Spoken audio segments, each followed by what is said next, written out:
வணக்கம் நட்பூக்களே. நிலா கிருஷி தமிழ் நாவல்ஸ் சேனலுக்கு உங்களை அன்புடன் வரவேற்கிறேன்.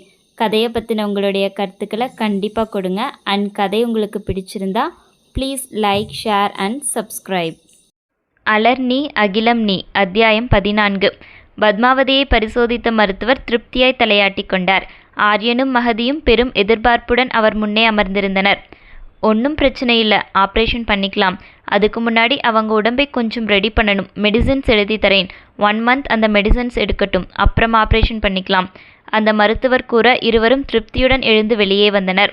அவருக்காக அரேஞ்ச் செய்யப்பட்ட வண்டியில் பத்திரமாக வீட்டிற்கு வந்து இறங்கினார் பத்மாவதி. அடுத்த மாதம் ஆப்ரேஷன் பண்ணிக்கலாம்னு டாக்டர் சொல்லிட்டாருமா. இனி நீங்கள் பழைய மாதிரி எழுந்து நடக்கலாம். எனக்கு ரொம்ப சந்தோஷமாக இருக்குது. தாயின் கையை பற்றி கொண்டவளை எந்தவித சுரத்தும் இல்லாமல் நோக்கினார் அந்த அன்னை. இங்கே என்ன நடக்குது மகதி? திடீர்னு பெங்களூர்லேருந்து வந்து இறங்கின. ஏதோ டாக்டர் அப்பாயின்மெண்ட்னு சொன்ன, இப்போ ஆப்ரேஷன்னு சொல்கிற. இதுக்கெல்லாம் பணத்துக்கு நாம் எங்கே போகிறது? இதுக்கு பின்னாடி அந்த ஆரியன் தம்பி தான் இருக்கிறாரா? எந்தவித பிரதிபலனும் இல்லாமல் இந்த காலத்தில் யாரும் உதவ மாட்டாங்க மகதி.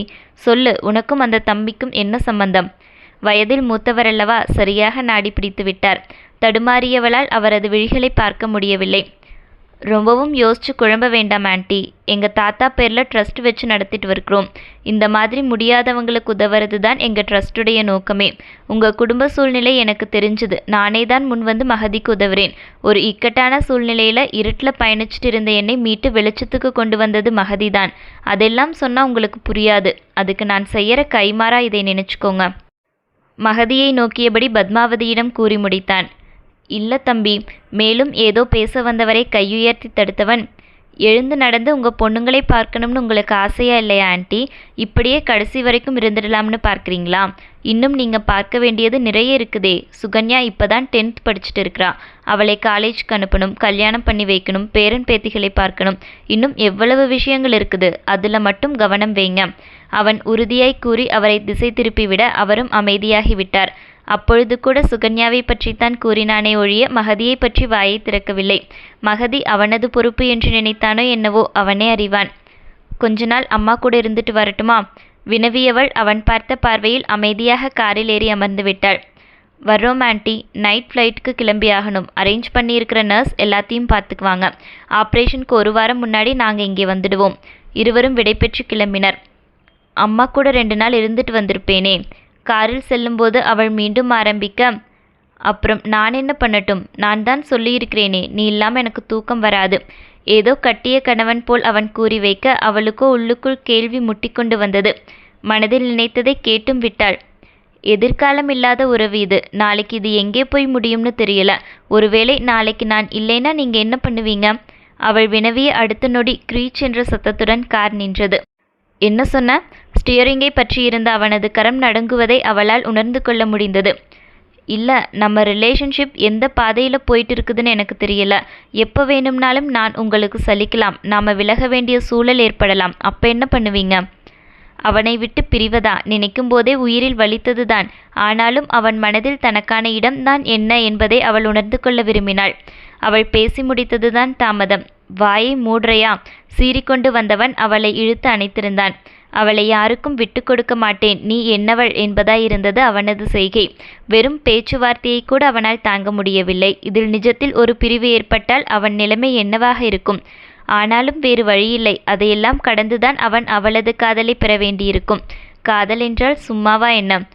ஏன், லிவிங் ரிலேஷன்ஷிப்பில் இருக்கிறவங்க கடைசி வரைக்கும் சேர்ந்து வாழ மாட்டாங்களா என்ன? இங்கே மனசு தான் முக்கியம். 2 பேருக்கும் விருப்பம்னா ஏன் பிரிவை பற்றி பேசணும்? என்ன சொன்ன? நீ எனக்கு சலிப்பையா? ஓ காட், சலிக்கக்கூடிய முகமா இது? இன்னும் 100 ஜென்மங்கள் நான் எடுத்தா கூட நீ எனக்கு சலிக்க மாட்ட. அந்த அளவுக்கு இங்கே என்னமோ நீ பண்ணியிருக்கிற. தன் இதயத்தை தொட்டு காட்டியவன் பேசியது எல்லாமே காதல் மொழிகள்தான். ஆனால் அதை அவன் பேசிய விதம்தான் வேறு. ஏன் பிரிய வேண்டும்? நாம் திருமணம் செய்து கொள்ளலாம் என அவன் கூறியிருந்தால் மனம் மகிழ்ந்து அவன் நெஞ்சில் சாய்ந்திருப்பாள். அவனோ எங்கு சுற்றினாலும் இறுதியில் வந்து நிற்பது இந்த லிவிங் ரிலேஷன்ஷிப்பில்தான். உங்களுக்கு புரியுதா ஆரியன்? நாம் இப்படியே வாழ்ந்திட முடியாது. அவனுக்கு புரிய வைத்துவிடும் வேகம் அவள் குரலில். ஏன்? எனக்குன்னு ஒரு குடும்பம் இருக்குது. எனக்கு ஒரு தங்கச்சி இருக்கிறா. இப்படி ஒரு முறையற்ற வாழ்க்கை? அவள் பேசிக்கொண்டிருக்கும் போதே கையுயர்த்தி தடுத்தவன், இது முறையற்ற வாழ்க்கை இல்லை மகதி. உனக்கும் எனக்கும் பிடிச்சிருக்கு, சேர்ந்து வாழறோம். இன்னொருத்தன் பொண்டாட்டி கூட கள்ளக்காதல் பண்ணிட்டு தெரியல நான். சற்றென்று அவன் முகம் இறுகிவிட்டது. அவனது கோபத்தில் அவள் அமைதியாகிவிட அவன் உதட்டை குவித்து ஊதிக்கொண்டான். சரி, அதுதான் உன் பிரச்சினைனா? அவன் ஆரம்பிக்க அவள் ஆர்வத்துடன் அவன் முகம் பார்த்தாள். திருமணம்தான் செய்து கொள்ளலாம் என கூறப்போகிறான் என்ற ஆர்வத்துடன் அவள் எண்ணிக்கொண்டிருக்க அவனோ ஒரு லாரி மண்ணை அள்ளி போட்டான். இப்பவே உன் அம்மா வீட்டுக்கு போகலாம், எல்லா உண்மையும் சொல்லிடலாம், அதுக்கு பிறகு உனக்கு எந்த பிரச்சனையும் இல்லல்ல? அவன் வினவி வைக்க அட போடா என்றிருந்தது அவளுக்கு. அவன் அவளை காதலிக்கவில்லை என்றால் அவள் இவ்வளவு தூரம் மெனக்கிடவே மாட்டாள். ஒரு கட்டத்தில் அவனை பிரியும் சூழ்நிலை வரும்போது தன் காதலை மனதில் பூட்டிக்கொண்டு காலம் முழுவதும் வாழ்ந்து விடுவாள். ஆனால் இங்கு கதையே வேறு. அவன் அவளை காதலிக்கிறான். அவனது உயிர் தேடும் தேடல் அவள்தான் என்பதை அவன் உணர்ந்தானோ என்னவோ அவள் உணர்ந்தாள். நான் சென்றுவிட்டால் நீ என்ன செய்வாய் என்று அவள் கேட்ட ஒற்றை கேள்விக்கே உள்ளம் நடுங்க வியர்த்தி கொட்டியவனின் நிலை அவளுக்கு புரிந்தது. தான் மட்டும் இல்லையென்றால் உடைந்து விடுவான் என்பதும் புரிந்தது. அந்த காதலை அவனுக்கு புரிய வைக்க வேண்டும் என்றுதான் நினைக்கிறாள். அவன்தான் புரிந்து கொள்ள மாட்டேன் என்கிறானே. சொல்லு, உங்க அம்மா வீட்டுக்கு போகட்டுமா? ஐயா சாமி, எதுவும் வேண்டாம், நம்ம வீட்டுக்கு காரை திருப்புங்க. கும்பிடு போட்டவள் அயர்வுடன் விழிகளை மூடி சீட்டில் சாய்ந்தாள்.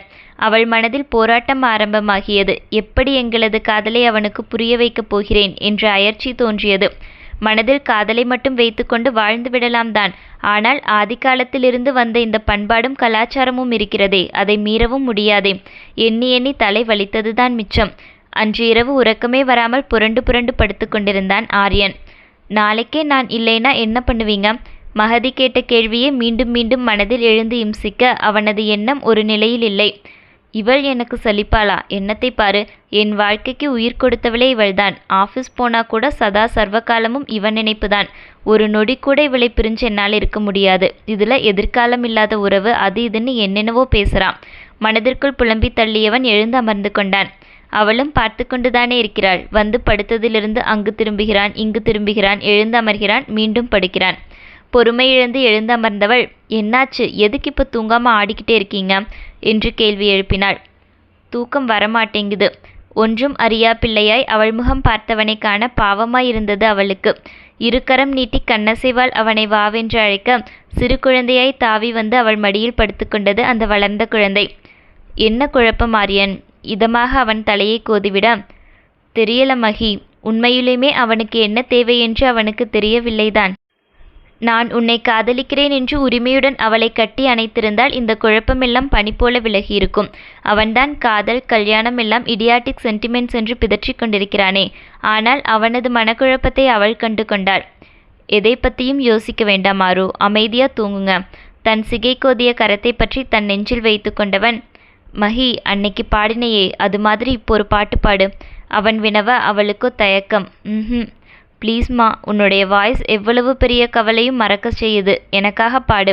அவன் மீண்டும் வற்புறுத்த தன் தயக்கத்தை விட்டொழித்து அவள் பாட ஆரம்பித்தாள். பிறை தேடும் இரவிலே உயிரே, எதை தேடி அலைகிறாய்? கதை சொல்ல அழைக்கிறேன் உயிரே, அன்பே நீவாம். அவன் விழிப்பார்த்து தலைக்கோதி அவள் இந்த பாடலை பாட அவன் மயக்கத்துடன் கண்மூடிக்கொண்டான். தன் மனதில் இருப்பதை இப்படியாவது அவனிடம் தெரியப்படுத்திவிட வேண்டும் என்று நினைத்தாலோ என்னவோ மனமுருகி பாடினாள். இருளில் கண்ணீரும் எதற்கு, மடியில் கண்மூடவா? அழகே இந்த சோகம் எதற்கு, நானும் தாயும் அல்லவா? ஏனோ இந்த வரியை பாடும்போது அவள் விழிகளிலிருந்து ஒரு சொட்டு கண்ணீர் வழிந்து அவன் நெற்றிப்பொட்டில் தெரித்தது. யாருக்கோ சொந்தமான வரிகள் என்றாலும் அவள் பாடிய ஒவ்வொரு வரியும் உண்மையல்லவா? அவர்களுக்குள் இருக்கும் உறவு அப்படிப்பட்டது. அவனுக்கு அவள் தாய், தாதி, சேவகி, தோழி, காதலிதானே. அழுதாலுன் பார்வையும் அயர்ந்தாலுன் கால்களும், அதிகாலையின் கூடலில் சோகம் தீர்க்கும் போதுமாம். கண்களில் தேடலுடனும் மனதில் அலைப்புறுதலுடனும் அவளுடன் அவன் கூடிய கூடல் அவள் நினைவில் வந்து போனது. அவனுக்கும் அது நினைவில் வந்ததோ என்னவோ. அவள் கரத்தை பற்றியிருந்த அவன் பிடி இறுகியது. நிழல் தேடிடும் ஆண்மையும் நிஜம் தேடிடும் பெண்மையும், ஒரு போர்வையில் வாழும் இன்பம் தெய்வம் தந்த சொந்தம் நீ. உண்மைதானே? அவள் நிஜத்தை தேடி ஓடுகிறாள். அவன் அவர்களது உறவுக்கு ஒரு எதிர்காலத்தை கொடுக்காமல் வெறும் நிழலின் போர்வையில் சுகம் கண்டு கொண்டிருக்கிறான். பெரும் மௌனம் அந்த இருளில் அவர்களை சுற்றி கவிழ்ந்திருக்க, அவள் பாடி முடித்தபோது அவன் உறங்கியிருந்தான். அந்த வரிகளும் அவளது குரலும் அவன் மனதிலிருந்த குழப்பங்களை அகற்றி நிர்மலமாக்கியிருந்தது.